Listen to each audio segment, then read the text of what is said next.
माह मुहर्रम के रोजे सिर्फ 9 और 10 मुहर्रम के साथ खास नहीं बल्कि इस महीने के हर दिन रोजा रखने की बड़ी फजीलत है। इसलिए वसत के मुताबिक जिस कदर चाहे रोजे रखना सादत और फजीलत की बात है। दूसरा, माह मुहर्रम के रोजों में खसूसी फजीलत 10 मुहर्रम के रोजे को हासिल है, जिसका अजर दीगर अयाम की बनिस्बत ज्यादा है, जिसकी तफसील मैं आपको पहले ही वीडियो में बता चुका हूँ। तीसरा, तन्हा अशूरे का रोजा रखना मकरूह तंज़ीही है, जिसका मतलब ये है कि मुस्तहिब और बेहतर यही है कि अशूरे के साथ एक और रोजा 9वीं या 11वीं तारीख का मिलाकर 2 रोजे रखे जाएं, और यही हजूर अक़दस सल्लल्लाहु अलैहि वसल्लम की ख्वाहिश के ऐन मुताबिक है। बाज़ अहले इल्म फरमाते हैं कि आजकल चूँकि यहूद आशूरे का रोजा नहीं रखते, इसलिए अब मुशाबियत ना रही, जिसकी वजह से आशूरे के रोजे के साथ एक और रोजा मिलाने का हुक्म बाकी नहीं रहा। लेकिन इस बात से इत्तफाक मुश्किल है, क्योंकि अव्वल तो इसका कोई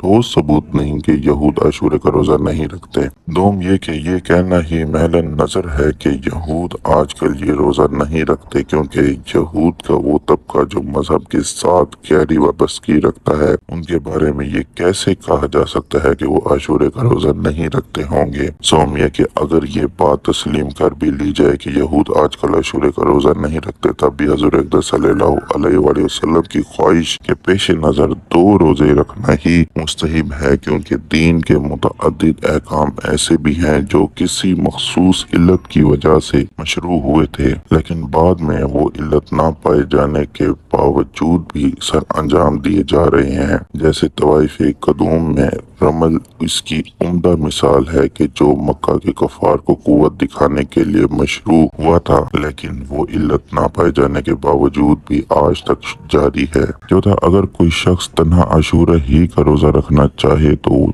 नाजायज नहीं, बल्कि इसको इस रोजे का पूरा अजर मिलेगा। इसलिए वो हजरात जो किसी वजह से 2 रोजे ना रख सकते हों, तो वो भी आशूरे का एक ही रोजा रख कर इसकी फजीलत हासिल कर सकते हैं, क्योंकि इन 2 रोजों में से अहम फजीलत आशूरे के रोजे की है, जबकि यहूद की मुशाबियत की वजह से एक और रोजा साथ मिलाना एक इजाफी मामला है। पांचवा, 9 या 11 मुहर्रम के रोजे से मुतालिक कोई खास फजीलत साबित नहीं, जैसा कि आशूरे के रोजे के लिए साबित है। अलबत्ता इसके लिए यही फजीलत काफी है कि ये मुहर्रम ही का एक दिन है, और मुहर्रम में रोजे रखना रमजान के बाद सबसे ज्यादा सवाब रखता है। और दूसरी वजह फजीलत की ये करार दी जा सकती है कि आशूरे के रोजे के साथ 9 या 11 मुहर्रम का रोजा रखने के नतीजे में यहूद की मुशाबियत से बचने की हजूर सल्लल्लाहु अलैहि वसल्लम की ख्वाहिश पर अमल नसीब होता है। छठे नंबर पर पहले जो 2 रोजे रखने की बात जिक्र हुई,